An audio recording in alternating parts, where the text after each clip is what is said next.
교회의 회복을 넘어 사랑으로 오늘 22번째 시간입니다. 여러분, 예배 주님 앞에 나오면 꼭 스스로에게 던져보는 질문 한 가지는 가지고 나오면 좋겠습니다. 제가 제 자신에게 한 주 살면서 던졌던 질문은, 우리가 각박한 세상을 살아가면서 살아남기 위해 너무 발버둥 치다가 우리의 마음이 딱딱해지지는 않았는지 질문하게 됩니다. 너무 무거워지고 칙칙해진 것은 아닌지, 아니면 나라고 하는 그 존재에만 몰두한 나머지 왜 나를 이 땅에 산자로, 생명이 있는 자로 하나님이 두셨는지를 물어보게 됩니다. 그런가 하면 세상을 따뜻하게 만들라고 오늘 나라고 하는 존재를 이곳에 둔 것이 아닌가 하는 생각을 해요. 우리 곁에 딱딱한 사람이 있다면 그 마음을 부드럽게 해줄 수 있는 것은 우리의 사랑을 통해서 그의 인생을 바꿔갈 수 있는 것이 바로 교회. 그런데 우리의 굳은 마음을 온유하게 만들어줄 수 있는 유일한 것은 하나님의 은혜밖에 없다는 것입니다. 그 은혜를 갈망하는 자들의 모임이 오늘 이 교회라는 것이죠. 우리는 지난주 하나님이 교회를 통해서 세워가시는 하나의 원리가 있었는데, 그것은 무조건 하나님은 일꾼을 세워서 일을 하신다라는 것이었습니다. 선지자와 사도와 복음 전하는 자와 목사와 교사로 우리를 불렀다라고 우리는 같이 나눴죠. 그래서 이 모든 일의 특징은 다 가르치는 일이라는 것입니다. 그래서 교회는 어떻게 보면 잘 배우고 잘 가르치는 공동체. 그래서 교회는 하나님의 부름을 받고 이 땅 가운데 우리가 예배하는 공동체로 나왔다면 결국은 신앙의 교제와 교육을 통해서 세움받은 공동체로서 잘 우리는 모여 있어야 돼요. 그리고는 세상 가운데 축도 후에는 세상에서 유기를 잘 살기 위하여 보냄받은 공동체로서 우리의 삶이 사회봉사와 선교를 지향하면서 어떻게 보면 주일에 들었던 말씀을 세상 가운데 옮겨놓는 그 삶을 살아가는 그 증거가 우리 안에 있어야 되는 것이죠. 그런가 하면 지난주 우리는 교회는 하나님의 능력의 말씀을 통해서 성도를 세운다, 그렇게 보았습니다. 13절을 가볼까요? 13절. 우리가 다 하나님의 아들을 믿는 것과 아는 일에 하나가 되어 온전한 사람을 이루어 그리스도의 장성한 분량에 충만한 데까지 이르리니라고 말씀하고 있습니다. 성도를 온전케 한다라고 하는 것은 다른 말로 무슨 말이냐면, 그리스도의 장성한 분량이 충만한 데까지 이르도록, 자라가도록, 풍성하게 도달하도록 하는 것이 바로 뭐라고요? 온전한 사람이 살아가는 일이라는 거예요. 우리가 완벽이 아니라 온전한 삶을 살아가야 되는데, 변화가 내 삶 가운데 예수 그리스도를 통해 날마다 일어나야 되는데, 그 증거가 무엇이냐면 그리스도 예수에게까지 자라가는 그 삶이 우리에게 있어야 된다는 것이죠. 그래서 지난주에 제가 이렇게 말씀드렸습니다. 우리에게 전지전능과 같은 하나님의 신성을 닮으라는 것이 아니라, 그것은 하나님의 속성이기 때문에 믿는 우리는 하나님의 인성에 해당하는 성품의 온유함과 같은 성령의 9가지 열매를 맺는 것이 우리가 할 수 있는 그리스도에게까지 자라가는 일이라고 말씀드렸어요. 그런가 하면 우리가 이런 면에서 나는 오래 참음이, 충성이, 자비가, 양성이 어떠한지를 날마다 스스로를 점검해야 돼요. 그러려면 우리는 갈라디아서 5장 말씀처럼 육체에 이른 현저하니 분냄과 당진찜과 하는 이런 갈라지는 것이라고 했고요. 성령의 열매는 이것인데, 그건 뭐냐면 온유, 화평, 이런 거, 마음과 생각이 하나로 합쳐지는 것이 바로 성령 안에 열매를 맺는 것이라 했어요. 그래서 우리는 또 복습을 해보면 성경은 우리에게 뭐라고 4장 3절은 이야기했냐면, 너희가 성령의 능력 가운데 말씀 가운데 하나 되어 살아가는 비결은 한 가지밖에 없는데 성령께서 너희를 하나 되게 하신 것을 힘써 지키는 것 외에는. 그래서 우리는 지지난주의 말씀에 한 하나님, 한 몸, 한 성령, 한 말씀, 한 세례, 한 성찬, 제가 쭉 7가지를 나열했어요. 그와 같이 하나가 되는 데는 바로 우리가 한 성령 안에서 날마다 호흡하고 살아가는 그 일이 우리의 관심이 돼야 돼요. 저는 목회를 하면서 때로는 이런 색깔 저런 색깔 교단이 어디였는지에 따라 다양한 사람들을 우리 하늘땅교회도 만나게 됩니다. 이것을 위해서 우리는 말씀과 교리로 그들의 이 모습들을 하나 되게 하는 일을 해요. 그럼에도 불구하고 우리는 말씀과 기도 가운데 충만할 때 교회가 하나 될 수 있음을 보게 됩니다. 이레이저 지저스라고 하는 그림은 지우개 대신 예수님이라는 뜻인데 사람은 계속해서 울타리를 치고 경계선을 만들어요. 그러나 예수님은 지나가시면서 그 경계, 그 차별, 배제를 계속 지우시고 환대하시고 하나 되게 하신 것. 그게 대표적으로 뭐냐면 창녀와 세리를 찾아가서 그들이 있어야 될 공동체로 회복시켜 돌려보내는 사역을 예수님이 하셨다는 거예요. 그 일을 감당하면서 우리가 오늘 가야 되는데 예수님의 제자라면 우리가 그런 삶을 살아가야 되는데 그러려면 날마다 우리가 무슨 은사 있다 뭐 이런 것보다도 더 중요한 게 한 성령 안에서 순종하고 주님 앞에 자복하는 20년.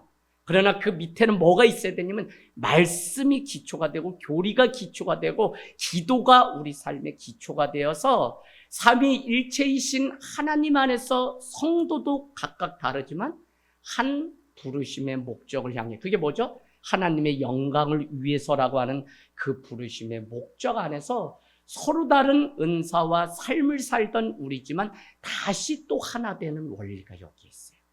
참 교회는 신기해요. 다 다르거든요. 살아온 배경도 다르고 다 다른데 하나님께 영광이라고 하는 이 하나의 목적 때문에 우리는 다시 서로 다름이 또 하나가 되는 놀라운 비밀이 여기 있어요.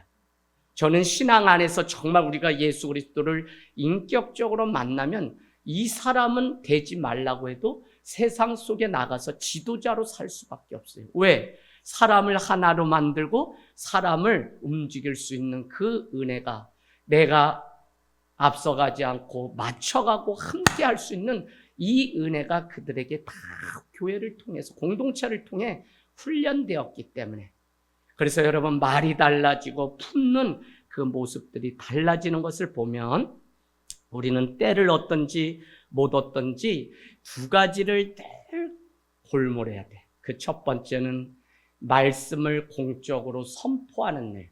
이거는 모든 일꾼들이 다 그렇다는 거예요. 물론 앞에서 말씀을 전하는 목회자가 이 일을 주일이면 이렇게 예배 때마다 강도권을 가지고 하지만 성도인 어떤 모양으로 일꾼으로 부름받았어도 그도 나누고 간증하는 말씀을 전하는 이 일을 여러분의 삶 가운데 날마다 해야 돼요. 이것이 공적이라면 또 하나의 사적인 것이 있는데 그것은 아파하고 힘든 사람을 위로하고 상담하는 이 일, 이 두 가지가 날마다 하나님의 능력 가운데 살아가는 성도가 추구해야 돼요. 사실은 우리가 다른 사람 살리고 힘든 사람 이야기 늘 들어주는 것이 은사 같아요. 은사이죠. 그럼에도 불구하고 우리는 그 남의 아픔을 들어주는 그 상담을 통해서 그 영혼을 살리는 일들을 보게 돼요. 지금 여러분 우리 주변에는 교회를 쉬고 있는 사람이 너무 많아요. 뭐 이렇다 저렇다 이유 다 있겠지만 깨워서 말씀으로 세워야 되는 공적인 사역이 있는가 하면 또 교회 더 이상 다니지 않겠다는 상처를 입은 사람들인데 이들을 보고 있을 게 아니라 깨워서 그들을 주님 앞에 세우는 일들. 삽시간의 유럽 사회와 같이 교회가 술집으로 바뀌는 이 허망한 일들이 이 땅 가운데도 이루어질 수 있기 때문에 우리는 지금 고삐를 놓치지 않고 날마다 주님 앞에 선한 싸움을 싸워야 돼요. 한 주 힘들어하는 여러분의 모습은 다른 게 아니라 내 마음을 알아주지 못하고 남편에게 복음 전하고 좀 예배 드리자고 하는데 되지 않으니까 막 힘들어서 자녀가 말을 듣지 않으니까 힘들어하는 모습들을 봐요. 그래도 여러분이 먼저 서서 하나님의 말씀 가운데 날마다 살아가고 또 하다 보면 어느 날 하나님이 그들을 깨워서 주의 전에 오늘 늦었어도 이렇게 해서 우리 집사님 딱 들어오시는데 제가 아침에 이렇게 딱 물었어요. 우리 부회장님이신데 편무선 집사님, 경익수 집사님하고 주중에 연락하셨나요? 예, 목사님. 예배 안 오셨으니까 또 무슨 일이 있나? 또 아버지 기도회가 이번 주에 있으니까 전화를 했더니 아멘 하고 해서 오신다고 자기는 믿었는데 안 왔네요 그러셔요. 그래서 저는 오늘도 안 오시면 이제 동탄에 내가 쫓아가야지 하고 생각하고 있었는데 또 이렇게 오세요. 저는 저것도 우리 교회 하늘땅교회 오시면서 집사님이 그래도 누워서 쉬려고 하면 뭐가 자꾸 갱기고 목사님이 자꾸 사랑해요. 집사님 오실 거죠? 이러고 닭도리탕 해놨어요. 이런 자꾸 뭐가 환청이 들리시니까 누워있느니 차라리 가서 예배를 드리자 하고 오시는 거죠. 저희가 계속적으로 영혼을 깨우는 이 권면이 어느 때보다도 참 많이 필요한 때예요. 그건 다른 말이 아니라 영혼에 대해서 관심을 가지고 다른 사람에 대해서 아파하는 그 마음이 우리에게 필요합니다. 세상은 여러분 노골적으로 거짓 가르침을 퍼뜨리는 거짓 교사가 수도 없이 많습니다. 그래서 14절은 우리에게 어떤 거짓 교사는 교묘하게 사람을 속이고 성경을 이용해서 자기의 생각을 주입시키는가 하면 처음에는 맞는 말 같아서 따라가고 마음의 동함이 있지만 결국 진리가 아니고 자기의 생각은 모든 영혼들을 병들게 하는 일들을 보게 돼요. 사도와 선지자가 전해준 그리스도께서 하신 말씀이 아니라 자기의 그럴싸한 말들을 전하면서 사람을 호도하고 그 영혼을 갉아먹는 거짓 교사들이 너무 많아요. 그래서 14절 한번 볼까요? 14절 이는 우리가 이제부터 어린아이가 되지 아니하여 사람의 속임수에 간사한 유혹에 빠져 온갖 교훈의 풍주에 실려 요동하지 않게 하려 함이라. 뭐가요? 진리의 말씀 가운데 우리가 날마다 장성한 분량에 충만한 데까지 자라야 되는 이유는 뭐냐면 세상 풍족, 거짓된 교훈 이렇게 우리의 영혼을 갉아먹는 시대에 있기 때문에 더욱 교회 중심으로의 그 신앙이 더욱 하나님이 세우신 주의 종도를 통해 또는 우리의 삶이 이 공동체 안에 내가 믿음이 있고 없고를 증명해내기 위해서 적어도 청년의 때에 몸부림치는 이 경험이 없으면 다 세상 사람들이 돼요. 여러분 예배 후기를 우리 형제가 주일에 참여하면서 썼어요. 우리 주영 형제가 하늘땅교회 온 지가 얼마나 될까요? 그래도 1년은 좋게 되죠? 좋게 돼요. 내가 솔직히 주영 형제 어떻게 하나 내가 지금까지 봤다니까. 멀리서 봤어. 근데 사람이 착해. 근데 캠핑을 가도 우리 횡성 내 고향으로 간대. 그래 어떻게 고향을 또 살려주는데. 그랬더니 예배 후기에 목사님 정말 손님으로 다니지 않고 내가 이 교회에 저도 뭘 해야 되는데 하고 구구절절 썼어요.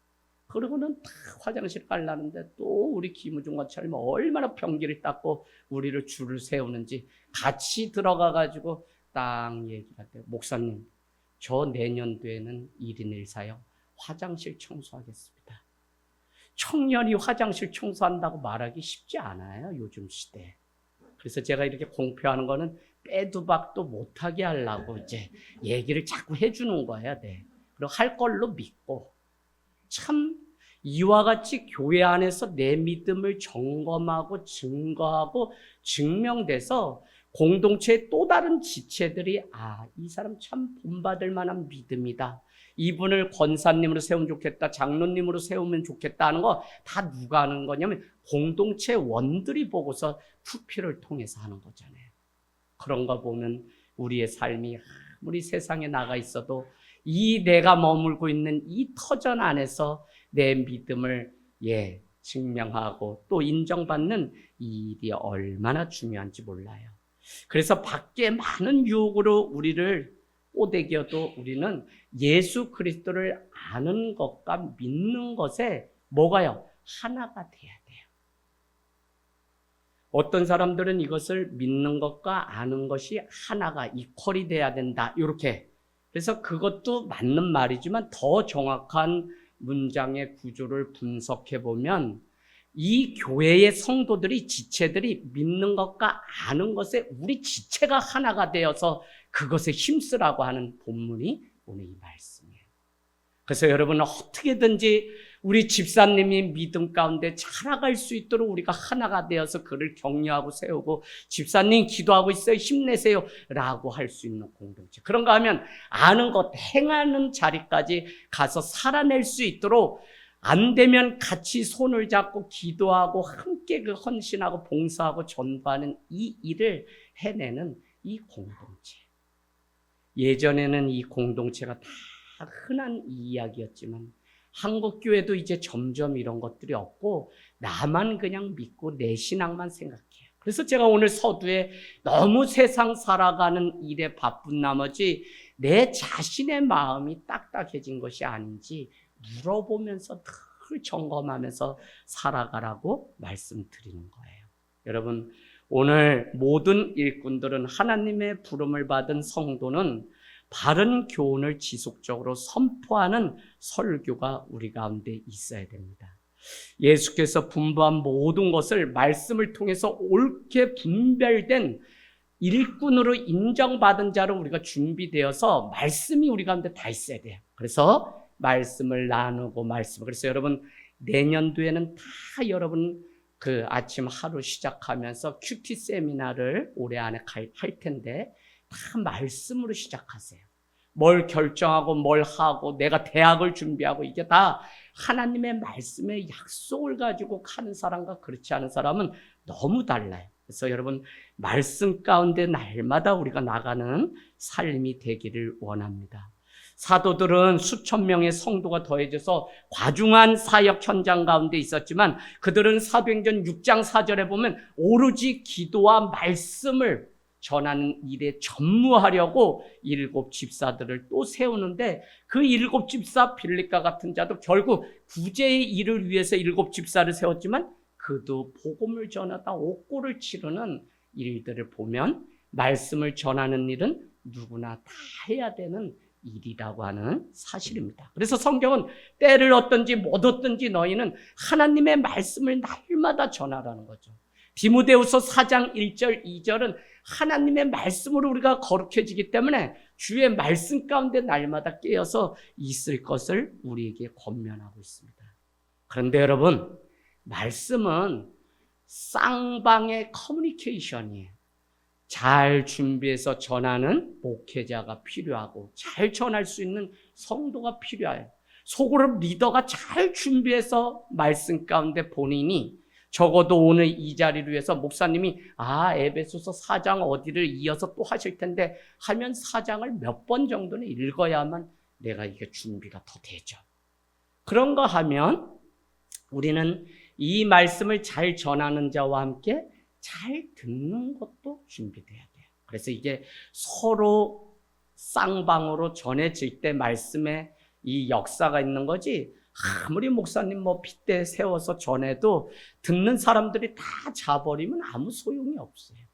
여러분, 세상 아무리 바빠도 우리 삶 가운데 뭐는 늘 기본적인 신앙이 돼야 되냐면 주의 말씀의 능력으로 나는 살아갈 때 온전한 성도가 된다. 그러면 다른 거 다 끊어버리고 이것이 내 삶의 우선이 될 수 있어요. 그래서 여러분이 말씀 가운데 무장하고 살아가는 이 일을 사도행전 17장 11절에 간사함이 없는 베레아 사람들은 날마다 주의 말씀을 상고하였다는 표현이 있어요. 17장 11절. 그게 왜 그래요? 말씀이 내 삶의 마음에 빛을 비춰줄 때 마음이 밝아질 뿐만 아니라 내가 어떻게 살아가야 되는지를 알게 돼요. 저는 참 말씀을 전하는 자로서 제 스스로 또 이 말씀 준비하면서 그래, 듣는 자도 그렇고 또 저도 듣는 자죠. 그런데 전할 때 정말 내가 겸손해야 되겠다. 세상에 나가서 많은 목회자들 다 만나요. 그러면 여기저기 불려다니는 사람부터 뭐 다 그래요. 저는 뭐 깨갱이야. 명함도 못 내밀어요. 그런데 뭐가 중요하냐면 그 말씀의 권위를 가지고 하나님이 맡겨줘서 여기저기 쓸 때마다 겸손함이 우리 가운데 있지 않으면 그 말씀이 무기가 돼요. 그래서 마치 자기만 이 말씀을 알고 이 말씀을 전할 수 있는 자격이 자기에게만 있다고 하면서 같은 목회자들끼리도 다른 사람 이름 없는 그 사람에 대해서 하등 취급하는 것을 제가 여러 번 경험해요. 저분이 말씀 전하는 자로 유명하신 분인데 실제 만나보니까 같은 목회자로서 저 사람을 이렇게 왜 무시하지? 그런 뉘앙스를 많이 받아요. 여러분, 말씀이 내게 차고 넘치고 넘칠수록 늘 말씀을 듣는 일, 전하는 일은 겸손함으로 늘 할 때 이것이 은혜가 되고 영혼을 살리고 세우는 것이지, 이 말씀을 내가 안다, 아니 창세기부터 요한계시록까지 다 내가 암송한다 이래가지고 이 말씀으로 막 하면 위험해요. 늘 어디에 문제가 있냐면 종교가 권력을 갖는 순간 썩게 돼요. 종교, 이 말씀이 하나의 무기가 되고 권력이 되어서 함부로 양떼하게 하다가 2단, 3단 되어서 막 문제가 되는 게 뉴스 매스컴에 나오는 것을 보면 말씀을 아는 일, 겸손함으로 말씀을 알아야 되고 겸손함으로 말씀을 전하는 이 일은 평생 우리가 가져야 되는 숙제예요. 제가 막 믿음 뜨거우면 막 저한테 막 우리 부모 형제들도 있는데 막 말씀으로 처음부터 끝까지 말씀으로 막 얘기하죠. 그러면 누나야 알수록 감송하고 암기하고 그럴수록 누나 더 겸손해야 된다. 그럼 무슨 얘기인지 알아 이래요. 뜨거우니까 그래. 근데 여러분, 신앙이 무르익으면 사실은 겸손함의 옷을 입은 그 말씀이 될 때 영혼을 세우고 살리는 그 말씀, 믿는 것과 아는 것이 하나 되는데 그 장성한 분량에 이르려면 말씀의 능력이 날마다 우리 가운데 두 번째로 있어야 되는데 그 말씀 앞에 날마다 겸손해서 말씀의 거울이 나를 먼저 비추고 그 말씀이 나와서 그걸 나누고 전하는 일들이 필요해요. 하늘 땅 교회가 올해 이제 14주년이 되어 가만히 그래도 무엇을 했는가 하면 축구를 열심히 하다 어느 날 어려움, 교회 이름 때문에 당했다 그랬죠? 그날 저는 결단했어요. 사람이 100명 되면 그때부터 제자 훈련하고 예배하는 공동체, 이게 아니라 지금 가장 교회가 교회되게 하는 기초는 뭐냐면 말씀 가운데 서 있는 성도를 세우고 구비하는 그 일이 없으면 교회는 삽시간에 2단, 3단이 와서 다 무너뜨려요. 교회는 목회자 하나가 깨어서 되는 게 아니라 성도가 방어진을 치고 촘촘하게 말씀에 이 그물을 칠 때 거기에 사단이 들어오지 못하는 것이지, 나는 탁월한데 누구는 그렇지 않으면 그 사이를 다 들어와서 이단이 삽시간에 거짓된 소문과 풍주를 퍼뜨리는 일들을 보았습니다. 여러분, 하늘 땅 교회가 늘 그때부터 해서 하나님의 말씀을 구하고 말씀이 떨어지지 않도록 하나님 앞에 기도하면서 여기까지 왔습니다. 그래서 성경 깨뚫기, 또 수요, 주일, 금요 다 저희는 그래도 본문을 왜 전하는지 목회자가 그냥 전하는 게 아니라 하나의 테마를 가지고 전하기 때문에 사실은 일반 분들이 구독하고 많이 설교를 듣는 게 매주 따라가다 보면 교육 설교처럼 따박따박해서 쌓이니까 외부인들이 그 말씀을 사모하고 듣는 것을 보게 됩니다. 신비로운 이 교회 공동체를 세우는 그 일을, 나의 생각이 아니라 본래 교회를 향하신 하나님의 생각이 오늘날 교회 성장 프로그램에 다 마비되어서 더 많이 모이고 더 많이 일을 해야 되는 그 생각부터 내려놓고 말씀 앞에 우리가 먼저 나가는 그 일을 하게 됩니다. 그래서 여러분, 정말 모든 예배에 여러분의 영혼이 자라고 세워지기 위해서 애쓰고 수고하는 그 인생이 우리가 되기를 원합니다. 사람의 힘으로 되지 않아요. 그래서 날마다 기도하며 성령 가운데 말씀을 따라서 가면 겨우 한 걸음씩 갈 수 있는 게 우리의 인생이죠. 일꾼은 공적인 말씀 사역뿐만 아니라 사적인 상담과 같은 그 사역도 있다고 했어요. 한번 생각해 보세요. 사적인 영역은 1:1 상담 등 목회와 돌봄에 해당하는 것인데, 상담은 단순히 성도가 겪고 있는 어려움을 들어주는 그런 차원이 아니에요.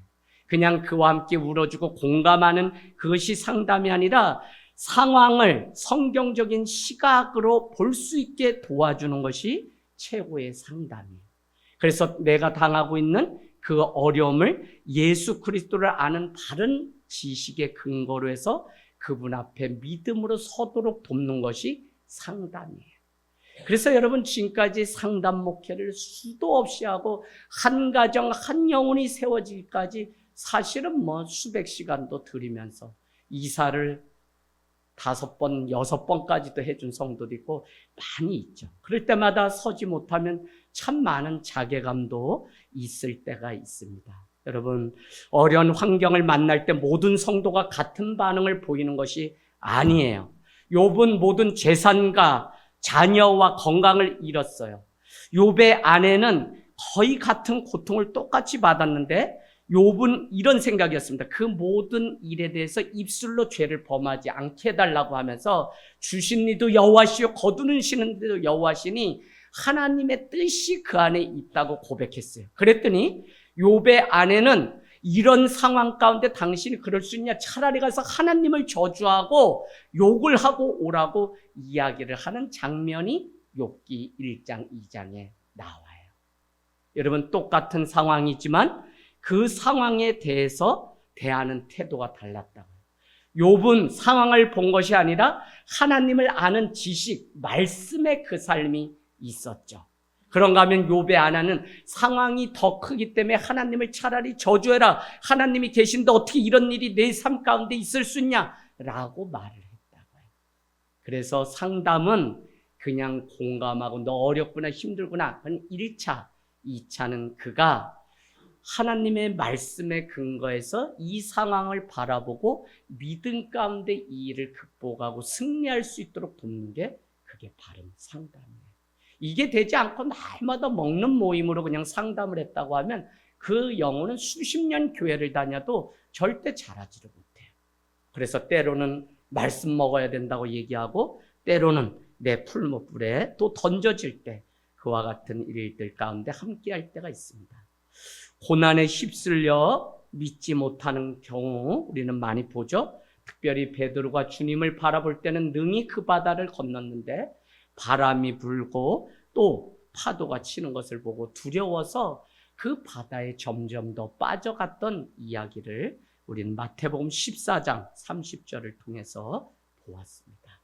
어쨌거나 성도를 상담을 통해서 말씀을 또 나누는 이 간접적인 사적인 사역도 쉽지가 않습니다. 그럼에도 불구하고 날마다 우리는 이 일을 해야 돼요. 왜냐하면 성도는 늘 시험에 빠지고 유혹에 넘어지는 연약한 존재이기 때문에. 그래서 때로는 늘 제가 막 이렇게 하면 어떨 땐 집사람도 당신 어떻게 그렇게까지 하냐. 매일 날마다 그렇게 성도한테 속으면서도 왜 또 속아주냐 이럴 때도 있어요. 여러분, 그게 그냥 하는 말이 아니라 제가 10번도 속아주기 때문에. 그러나 가감히 어느 때인가 나 때문에 저 성도가 자라지 못한다면 저는 이 자리도 다 내놓고 떠나려고 늘 준비했어요.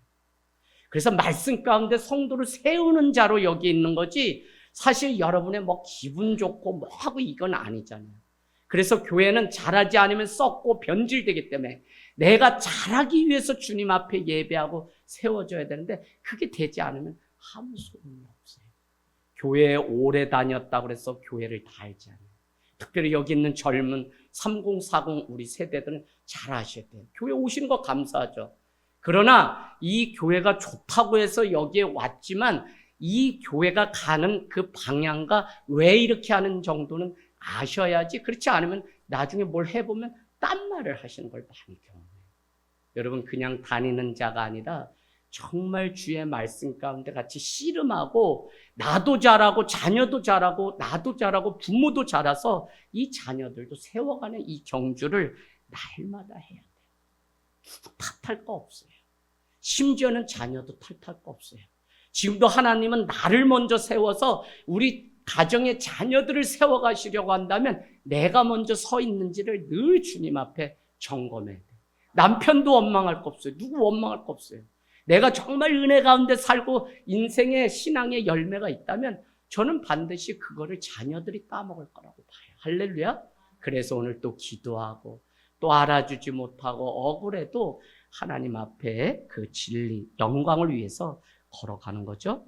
결국 성도에게 믿음을 주시고 시험의 고통을 통해서 하나님은 또 우리를 공감을 하게 하시고 그에게 피할 길을 내시는 분이 하나님이시기 때문에 그가 몰라주고 수십 년을 가르쳐도 매일 그 자리에 있어도 또 용서하고 또 권면하고 가르치는 일을 하는 거예요. 그런가 하면 여러분, 성도에게 믿음을 더하는 수단은 오직 말씀뿐이기 때문에 우리는 또 그래도 알아주던 안 알아주던 말씀으로 권면하고 말씀을 가르치는 거예요. 특별히 여러분의 가정에 부모가 자녀에게 일주일에 한 번 말씀을 나누는 이 일이 있어야 돼요. 아침에 학교를 가는 자녀에게 내가 한 주 살아가면서 적어도 이 말씀이 내 인생을 변화시켰다면 그 말씀을 포스트잇에 적어서 줄 수 있어야 돼요. 한번 그 말씀 우리 찾죠? 시편 37편 24절. 이번 주 제가 여러분 이번 주 자녀들 밥상에 꼭 적어서 37편 24절. 참 어떻게 하면 말씀으로 이번 달 10월에 뭐라 그랬어요? 가정예배 드리기 실천상 두 번째는 뭐예요? 기도 노트를 가정 안에 좀 만들어보자 이래놨어요. 여러분 수십 년이 지나서 자녀들이 뭘 보냐면 기도 노트 봐요. 제가 아무것도 몰랐는데 군대 갔다 온 아들이 육아일기 써준 것을 가끔 봐요.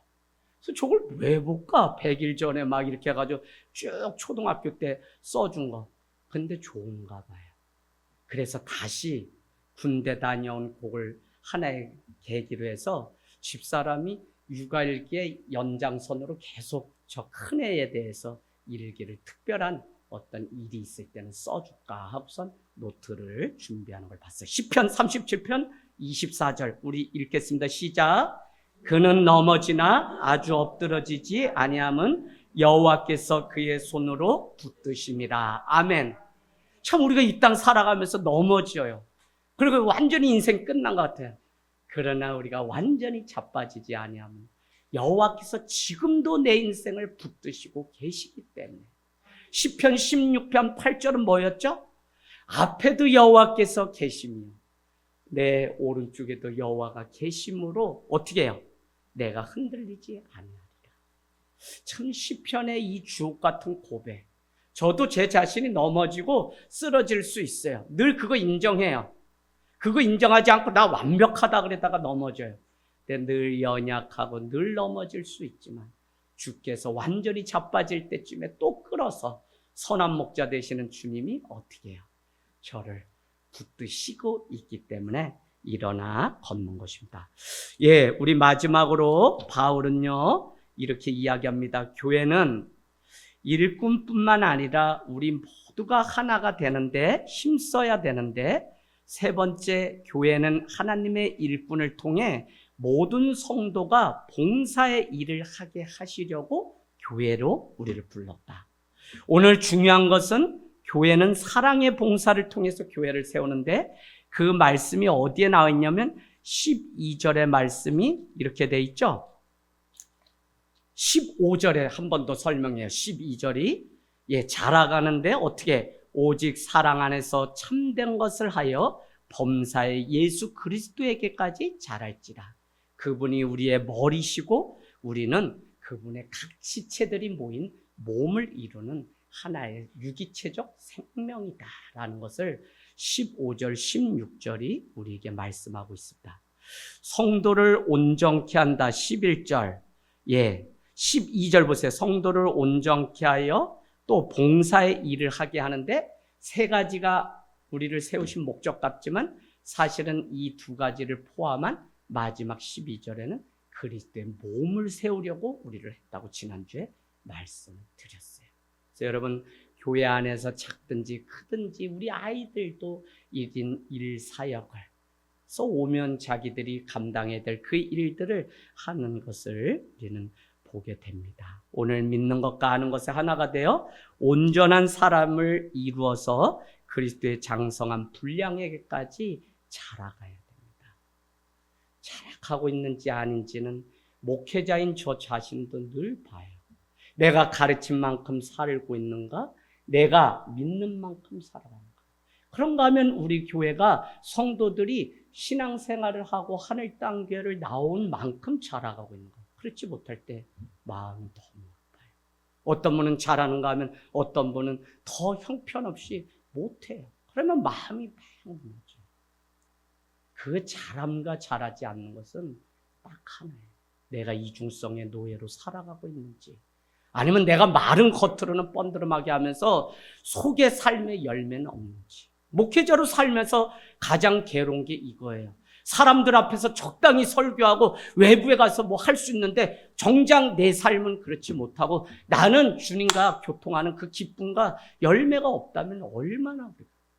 여러분, 내가 집사다, 내가 권사다, 여기에 현혹될 수가 없어요. 내가 오늘 성도로서 주님에게까지 자라가는 그 믿음이 우리 안에 있는지, 내가 지금 주님을 닮아가고 주님으로 인해서 내 삶을 맡기고 내 삶의 인생을 전부를 그분께 드릴 준비가 되어 있는지, 그게 그리스도인이잖아요. 세상 사람들을 우리는 자연인이라 그래요. 그런데 교회를 다니는 사람은 변화되었다 해서 그를 그리스도인이라고 해요. 그래서 자연인으로 살아가면서 교회를 다니는 사람과 그리스도인으로 교회를 다니는 건 천지 차이예요. 이중성의 노예가 아니라 정말 오늘 다르고 내일 다르고 내 믿음이. 잘하면 아이가 말을 해요. 잘하면 아이가 걷기 시작해요. 잘하면 아이가 뭘 붙잡으려고 해요. 마치 우리가 잘하고 있으면 주의 말씀을 붙들고 영혼을 세우려고 붙들고 내가 기도를 하나님 앞에 기도줄을 붙잡고 살아가는 것처럼 내가 날마다 그리스도의 장성한 분량까지 이미 됐다 하는 그 순간 우리는 다 무너져요. 그래서 어떻게 해서든지 날마다 자라가는 일에 힘쓰는 교회. 그때 하나님은 이 교회를 통해서 온전한 교회. 16절이 뭐죠? 그로부터 예수 그리스도, 그가 세우신 교회는 뭐냐면 머리이신 예수 그리스도가 주인이 되시고 다스리시는데 그 아래는 각 지체가 있어요. 팔이 있고 코가 있고 눈썹이 있고 필요 없는 지체는 없어요. 이 지체들이 모여서 온전한 몸을 이뤄요. 그러면 이 몸이 건강하다라고 하는 건 뭐냐면 예수 그리스도의 명령, 말씀을 따라 움직이는 몸이어야 되고 각 지체들이 병든 게 없이 다 서로 장성한 분량에까지 자라가는 연합이어야만 이 교회가 건강한 교회가 돼요. 그 일을 위해서 각 지체가 연합되고 서로 자라가도록 돕는다라고 하는 것이 오늘 16절에 나와 있어요. 이 일을 우리가 평생 해야 돼요. 여러분, 왜 그러냐면 하늘 땅 교회는 사실 내가 하늘 땅 교회. 오늘 여기 있는 한 사람 한 사람이 내가 교회이기 때문에. 그래서 내가 잘 건강하게 자라갈 때 이 조직이 지체가 연결돼요. 그러면 어떻게 돼요? 누군가 못났어요. 누군가 병들었어요. 누군가 아파요. 그러면 그 일은 내 일이 돼야 돼요. 왜? 저 사람이 같이 건강한 한 지체, 한 몸을 이뤄야만 이 교회가 온전하게 주님이 기뻐하시는 일을 할 수 있기 때문에 저 사람의 문제가 보이면 우리는 덮어놓고 못 본 채 하는 게 아니라 저 사람을 위해 중보하고 기도하고 함께 자라갈 수 있도록 권면하고 세워가는 거예요. 참 주님 오시는 그날까지 우리에게 주신 마음이 이거죠. 훈련, 제가 받는 훈련 뭔지 여러분 말씀드릴까요? 사실 여러분을 세우는 게 훈련인 줄 알았는데 여러분이 세워질 때까지 내가 변함없이 끝까지 사랑하면서 살아가는 그게 나인데 훈련이. 할렐루야, 집사님. 그러니까 힘들어요, 좋아요, 나빠요? 어렵죠. 근데 난 그건 줄 알았더니 그것 플러스 나는 나로서 또 한 신앙인으로서 하나님 앞에 서야 돼. 그러니까 어떨 때는 너무 너는 너 자신을 무거운 짐으로 누르면서 산다 그래요. 너무 깨끗하려고. 그래서 주변의 목회자들이 저한테 무섭다 그래서 나도 좀 허물도 보이고 막 이래야 되는데 내가 또 그냥 목사님들 선배님들처럼 막 이렇게 막판에 그냥 막 변질돼가지고 그렇게 안 하려고 아주 지금 몸에 계속 긴장을 하면서 목회를 하고 있거든요. 그게 14년.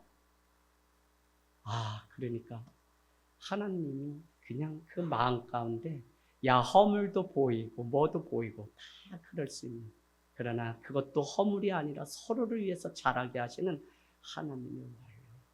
그러면 그렇잖아요. 누군가 막 속썩여요. 누군가 억울한 말해요. 누군가 힘들게 해요. 지난주 다르고 오늘 다르고 어제 다른 게 성도예요. 그럼 그때마다 춤춰요? 그때마다 마음 나도 같이 움직여요? 아니요. 하나님이 또 나를 자라게 하시려고. 왜? 온전한 교회를 만들어가게 하시려고. 참 이게 교회의 비밀이라는 거예요. 청년들아, 니들 시집장가 가려면 요 원리를 알아야지만 요게 가서도 행복을 지키지. 이거 안 돼가지고 지금 집사님들 막 죽으려고 막 그냥 결혼하면 행복한 줄 알았더니 그날부터 보이는 게 뭐예요? 허물이 더 많이 보이죠, 권찰님.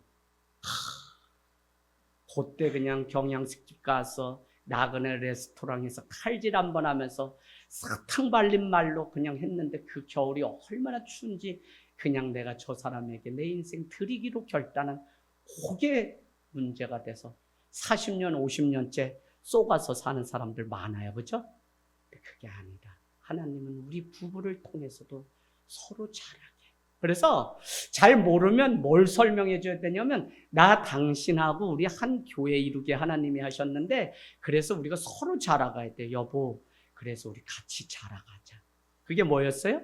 폴 트리니에는 혼자 할 수 없는 두 가지가 하나는 결혼이고 하나는 그리스도인이 되는 것. 교회가 그리스도인이 되는 것이죠. 그래서 여러분 날마다 훈련받고 또 문제가 있고 뭐가 있으면 서로 기도하고 또 알려요. 막 알려서 기도해달라고 하고 또 소그룹 리더들은 좀 더 이제 내년 준비하면서 소그룹원들 무슨 일이 있는지 기도 제목이 있는지 같이 나누는 아름다운 한 몸 공동체가 되기를 주님의 이름으로 축복합니다.